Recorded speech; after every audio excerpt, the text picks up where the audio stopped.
أعوذ بالله من الشيطان الرجيم. بسم الله الرحمن الرحيم. الرحمن علم القرآن خلق الإنسان علمه البيان. الشمس والقمر بحسبان والنجم والشجر يسجدان والسماء رفعها ووضع الميزان ألا تطغوا في الميزان وأقيموا الوزن بالقسط ولا تخسروا الميزان والأرض وضعها للأنام فيها فاكهة والنخل ذات الأكمام والحب ذو العصف والريحان فبأي آلاء ربكما تكذبان خلق الإنسان من صلصال كالفخار وخلق الجان من مارج من نار فبأي آلاء ربكما تكذبان رب المشرقين ورب المغربين فبأي آلاء ربكما تكذبان مرج البحرين يلتقيان بينهما برزخ لا يبغيان فبأي آلاء ربكما تكذبان يخرج منهما اللؤلؤ والمرجان فبأي آلاء ربكما تكذبان وله الجوار المنشآت في البحر كالأعلام فبأي آلاء ربكما تكذبان كل من عليها فان ويبقى وجه ربك ذو الجلال والإكرام فبأي آلاء ربكما تكذبان يسأله من في السماوات والأرض كل يوم هو في شأن فبأي آلاء ربكما تكذبان سنفرغ لكم أيها الثقلان فبأي آلاء ربكما تكذبان يا معشر الجن والإنس إن استطعتم أن تنفذوا من أقطار السماوات والأرض فانفذوا لا تنفذون إلا بسلطان فبأي آلاء ربكما تكذبان يرسل عليكما شواظ من نار ونحاس فلا تنتصران فبأي آلاء ربكما تكذبان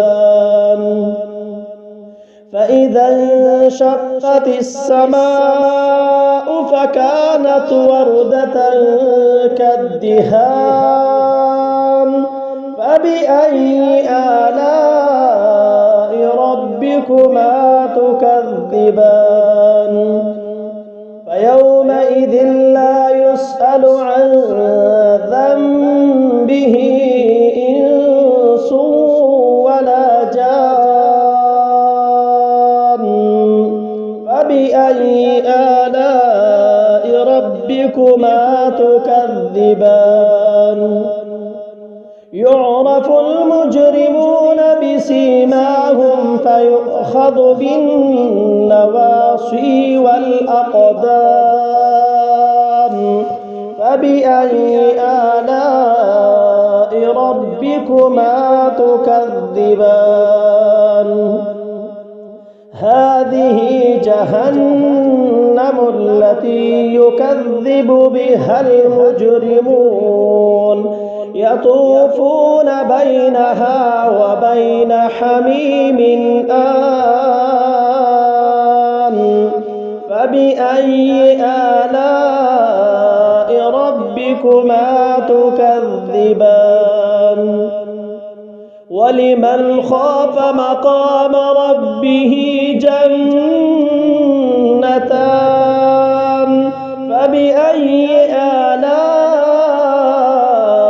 ربكما تكذبان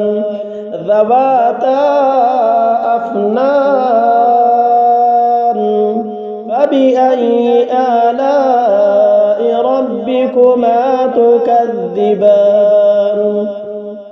فيهما عينان تجريان فبأي آلاء ربكما تكذبان فيهما من كل فاكهة زوجان فبأي آلاء ربكما تكذبان متكئين على فرش بطائنها من استبرق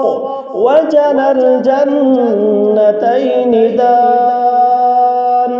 فبأي آلاء ربكما تكذبان فيهن قاصرات الطرف لم يطمثهن إنس قبلهم ولا جان فبأي آلاء ربكما تكذبان كأنهن الياقوت والمرجان فبأي آلاء ربكما تكذبان هل جزاء الإحسان إلا الإحسان فبأي آلاء ربكما تكذبان ومن دونهما جنتان فبأي آلاء ربكما تكذبان مدهامتان فبأي آلاء ربكما تكذبان فيهما عينان نضاختان فبأي آلاء ربكما تكذبان فيهما فاكهة ونخل ورمان فبأي آلاء ربكما تكذبان فيهن خيرات حسان فبأي آلاء ربكما تكذبان حور مقصورات في الخيام فبأي آلاء ربكما تكذبان لم يطمثهن إنس قبلهم ولا جان فبأي آلاء ربكما تكذبان متكئين على رفرف خضر وعبقري حسان فبأي آلاء ربكما تكذبان تبارك اسم ربك ذي الجلال والإكرام